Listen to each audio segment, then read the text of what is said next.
The Grim Drive podcast explores mental health through the lens of professional sports and athletes. Pro athletes come forward more and more with stories about their mental health journey, what they have endured, and how they managed to push through, reflecting a mental health stigma that continues to be reduced.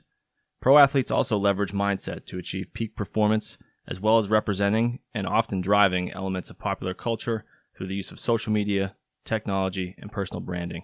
This places athletes front and center as role models for people of all ages, giving them a platform to reach many and deliver important information, including information about mental health.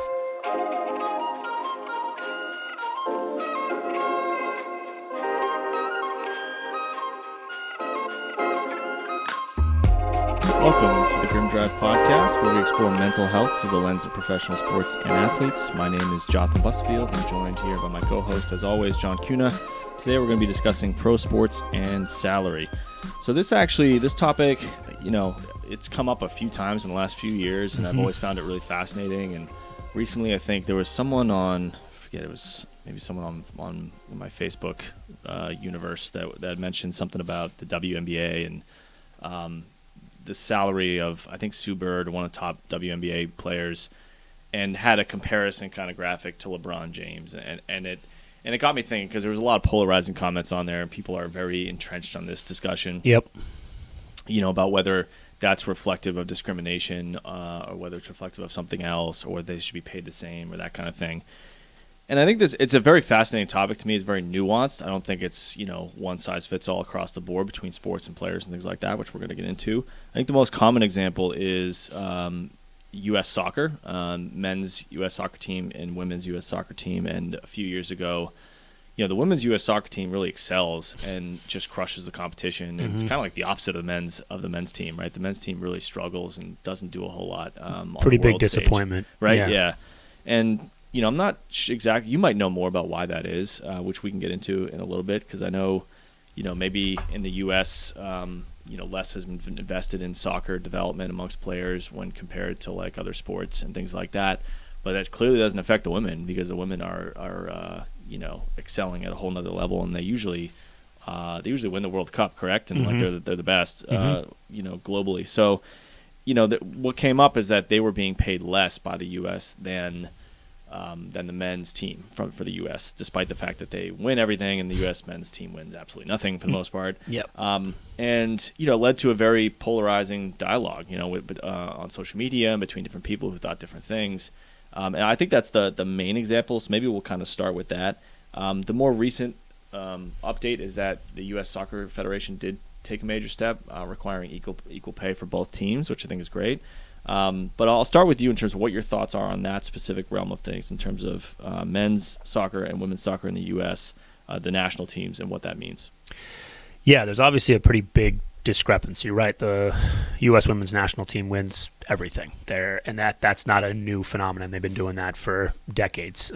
Always been the top. There, Brazil, Canada, a few other teams have sort of always been sort of at the top. Mexico as well, always been at the top for female soccer, but the U.S. has traditionally always won. And then the U.S. men's national team, there's been pockets here and there. We had like the Donovan era where he was like, Donovan was the guy. Yeah, he was the guy. And then we had Clint Dempsey. He was after Lallis, right? Yeah, after Lallis. And then we had Clint Dempsey. And then we had, we've had Howard and Net. We've had like some guys, but it's always been sort of like singular pockets. And we haven't really had like a team of significant talent until recently. We, now it's the new frustration with men's national team is we have plenty of guys who are playing in top teams. Christian Pulisic is probably one of the best players that the U.S. has ever produced, and he plays for a premier team, Chelsea, and he's very successful there. Reina on Barcelona. I mean, we have there's a lot of players now who are playing on top teams and getting significant minutes. So it's not a talent thing anymore.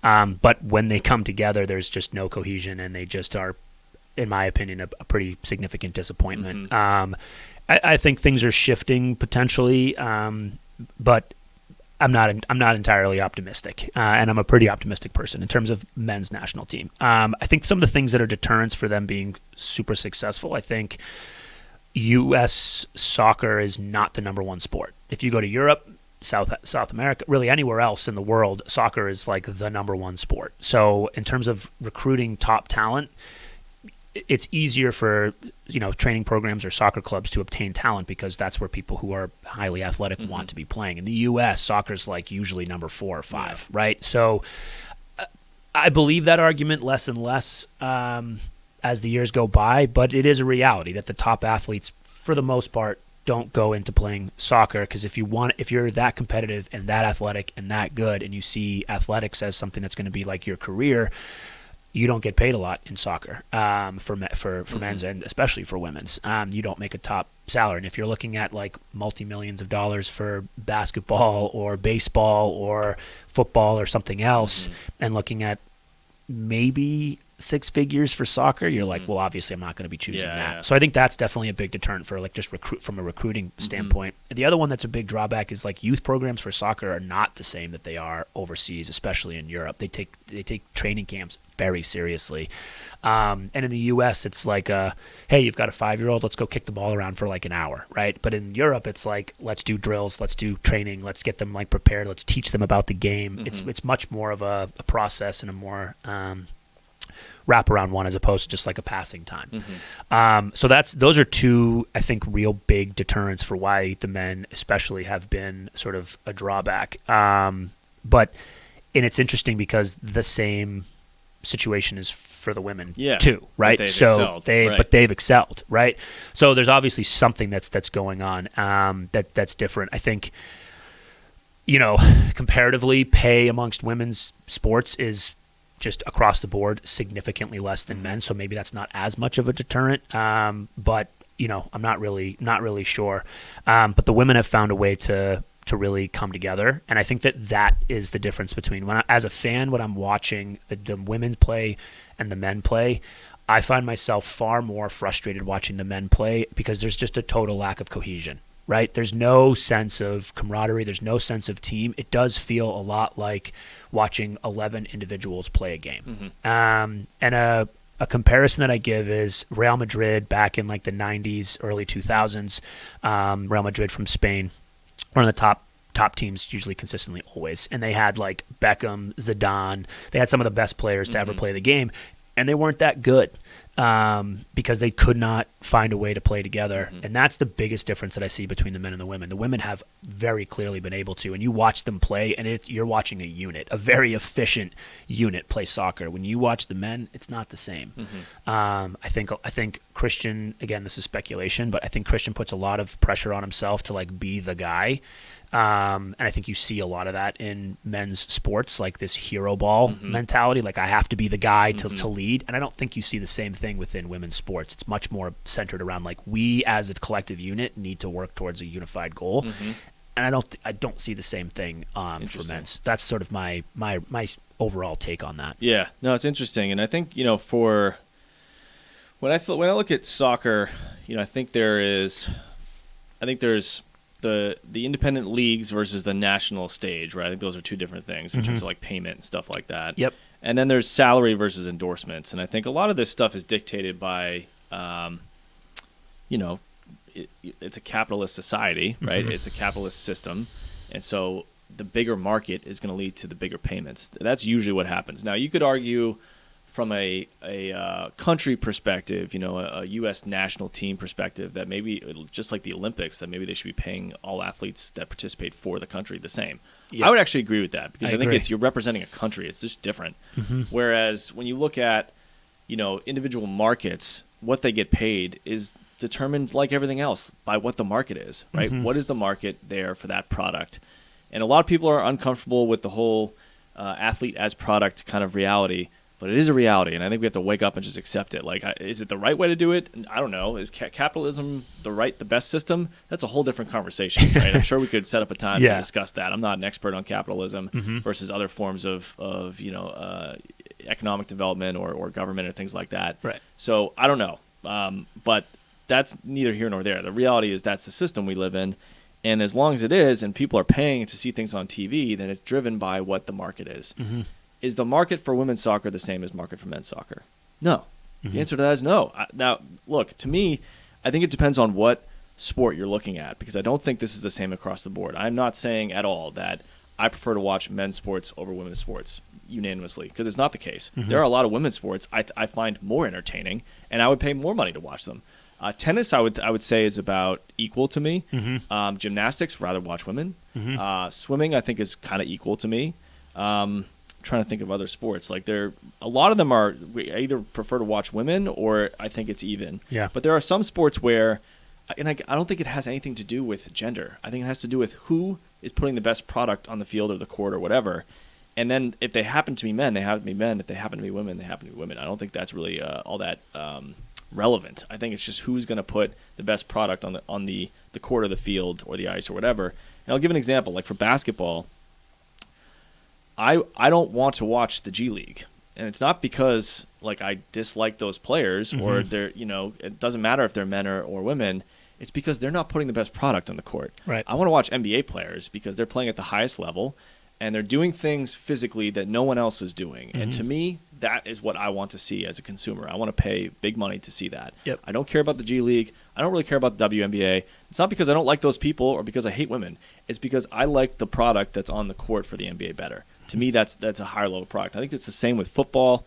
I think there's a reference point where the top level competition is so obviously above everybody else on the planet that you're going to be drawn to want to watch that, in my opinion. There are other sports where the top competition isn't as obvious, and so I think it can be across the board. Does that make sense? Yeah. Yeah. So for me, I think a lot of times, if the U.S. women's soccer, for instance, to me, if you're playing for your country and you decide to pay the women less than the men, that to me is a slippery slope that goes down sexism routes or things like that.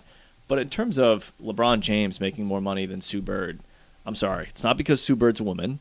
It's because she's not LeBron James, and nobody is, right? G League players aren't LeBron James, and they're guys. It has nothing to do with the gender. It has to do with who is the person that can do what LeBron James can do on the court, because that's the person that's going to earn the most money and the most endorsements and everything else. Right. In my opinion. Yep. I don't think that's a sexist position, in my opinion. I think it's just about wanting to see the best people, regardless of gender, play a certain sport, and knowing when you see it what the top level of competition is. What do you think about that? Yeah, I think you bring 2 points. I think there's definitely multiple sports. I would add track and field to the list. That I actually sometimes I prefer watching female athletes run, because I think what they're asking to do is really challenging. So I'd say track and field, swimming, even gymnastics. Sometimes, like watching guys do the rings thing, I don't quite understand how that's physically possible. So there's definitely sports like that. And actually, too, with soccer, I actually prefer watching the females, the women's team, because for me, it's a better product of soccer. Over the men's team or over the men's team? The best men's team globally? No, not over the best teams globally. So that's what I'm right? talking So about. yeah, I would say, like, product-wise, I prefer watching men's sort of soccer in general, because the product, as you said, is definitely better in terms of the but delineation between U.S. national teams. I prefer watching the women's. I think you bring a good point. I think the difference between Sue Bird and LeBron is LeBron not only brings that level of competition and talent, but also he's bringing in significant amount of money to the league, right? So you said, like, there is a capitalistic component to this, right, that we can't just ignore.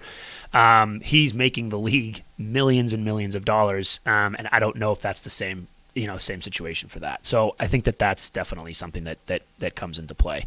That it's just, I don't see it as the same. I don't see it as sexist. I just see it as reality of markets and how things are played out. It's just capitalistic, that you can guarantee more people are probably going to be watching LeBron than Sue Bird, and because of that, you can pump ads and make more money that way. And it's all dictated by that. And I agree, athletes as products is just the world we live in right now, whether you agree with it or not. And LeBron as a product makes more money than the product of Sue Bird, and that's just a reality. And it's hard, and I don't necessarily think I have the answers to, like, how do we go about doing this. It can come to just training facilities or opportunities and things like that. We can try different pieces, but ultimately I think that's, at least right now, that's just the reality that we live in. Yeah, I think he's the best human with a basketball, right? Right. And if there's a woman who's the best human with something else, they're going to guarantee the most money or dictate the most money when it comes to that stuff. Yeah. And I think there's a big difference between, when we look at markets and we look at capitalism and what people deserve based on their abilities, I think there's a big difference between like looking at that as sexist versus looking at opportunity as sexist. I think if women are not given the same opportunity in any kind of realm of sports, to me, that's where the sexism comes in. I think that relates to like Title IX and how that was created. I think to give a quick rundown,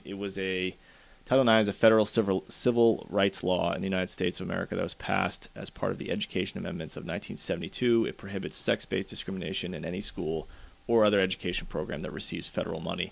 So this was big because it led to, I wouldn't say it's perfect yet. Still, there's some areas where this is not backed up, right? It doesn't, the follow through doesn't line up with what the law is. But what it has helped with, and still some ways to go, is to provide the same access to opportunity and facilities and things like that. Still nowhere near. I mean, there was an example, I can't remember if it was the Olympics or something else. I think it was pretty recent where they showed I want to say it was the U.S. team. They showed the facilities that the U.S. men's team for something was given when they got to this place to prepare, right? The weightlifting and things like that. And it was like this state-of-the-art gym, like unbelievable. And then they showed the women's example, and it was like, a Bowflex and a pad to do yoga on or something in the corner of the same size gym with nothing else. And it just was, and it went viral on social media, and it was very obvious. Like, this is an example of like where like they're not given the same opportunity. No. That is sexist. Like, you have to provide them, particularly when it's through the country. You have to provide them with the same opportunity and the same equipment and the same access to facilities and things like that. If that's not happening, to me, that's definitely sexist. But what do you think about that distinction? Yeah, I think that's a perfect example, perfect snapshot of what we probably see across the country, right? Mm-hmm. Of even on the world stage, right? It's not equal, right? And everyone's supposed to be given equal opportunities for those for all those things, both opportunity, but training, capacities, and all of those things are supposed to be given that, and clear example of that. So if it's happening on the world level, our top athletes, right? Think about that. Our top athletes in the entire country are not being treated equally.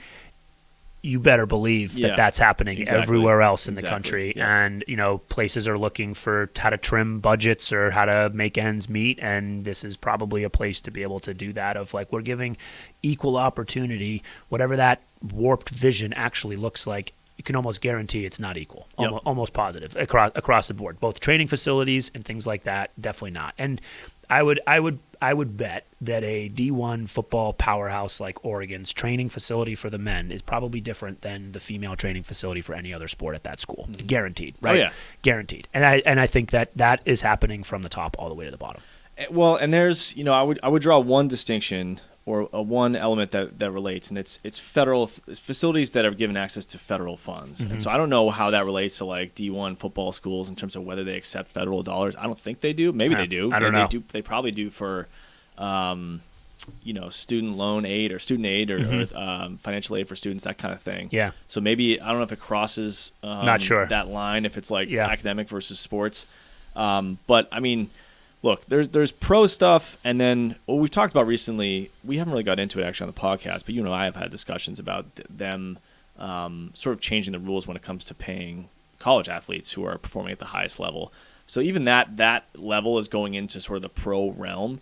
Everything aside from like D1 sports and pro sports, I think, is totally separate from the whole market capitalism argument, because it's about like giving people equal access to opportunity at a level where the market nature of it doesn't factor in. Like, no, we're not paying to go see an eighth grader play sports, male or female, right? Mm-hmm. We're not doing that.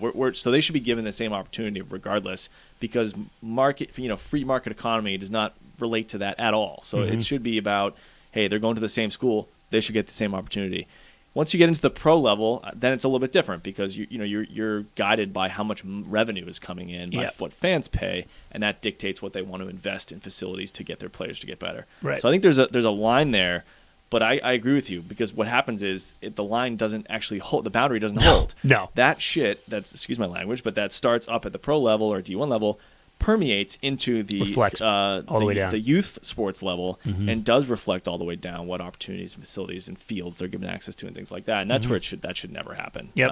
So hopefully, I know Title IX definitely, I think from what I've read, has helped things overall. Yeah. Still a ways to go, maybe not enough, right? Yeah, I think it's well intentioned, but the execution needs a lot more. Exactly. And you could argue, look, in terms of like us talking about which is the best product on the quarter field, you could argue that because Title IX took so long and because that stuff still permeates into youth sports, that they are behind. There's no chance. Correct. Right. Like they haven't had as long of a tailwind of opportunity to use the same facilities and get to the same level of performance to catch up. Yep. And I wouldn't rule that out from being true. No, I'd agree with that. Where if you went back in time and provide the exact same opportunity starting in the 30s or whatever, where would the WNBA be now, or where would something else be now comparison to a LeBron or something like that? Mm-hmm. Maybe it would be the same. I don't know that. So it's an interesting thing to think about. But any other thoughts on that? No. I think that's it for today. We want to thank everyone for tuning in and encourage everyone to check us out on YouTube and hit subscribe if you can. I think we're at a whopping 117 subscribers. Let's go. Ready to just take over the world. Yep. We put all the helpful information and links we described today in the show notes. I want to thank everyone for listening to this episode of the Grim Drive podcast for our discussion about pro sports and salary. We'll be back next week. Thanks, everyone.